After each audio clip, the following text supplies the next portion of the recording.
Bahungu, mbere yuko mutanga amakado ya Saint Valentin ku bakunzi banyu, mwegera hano dukwera inama. Yego murakunda, wowe nta kintu gifite twakubwira.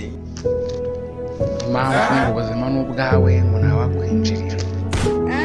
Yego nta kibazo ntawakwinjirira, ariko wibuke yuko urukundo no kwica ari twe kuzakura. Tujya he gushyingura.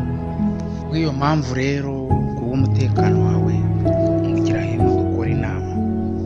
Impamvu la mbere rero kwereka ko inama ugomba kuyizamo nuko uhemuka bibaho. Tuzi yuko umubano w'ifi n'amazi ari mwiza cyane, ariko amazi niyo agaruka inyuma agateka ifi. Kubw'ibyo mpamvu rero kuri uwo mukobwa mukundana, akarusho rero wowe ukajya kumva Theo Sheri ndagukumbuye aho uri hose uri iyi si. Aha abashatse gutera ibuye rimwe akica inyoni 10. Umukobwa nicyo kiremwa cyonyine gishobora gukundana n'abasore barenze 10, ariko buri musore wese akumva ko akunzwe wenyine. Iyo mpano Satani yarayibaforomye neza, ariko twebwe abagabo ntabwo byadushobokera. Iyo bihindutse twebwe abagabo uko byabimeze kose birigaragaza.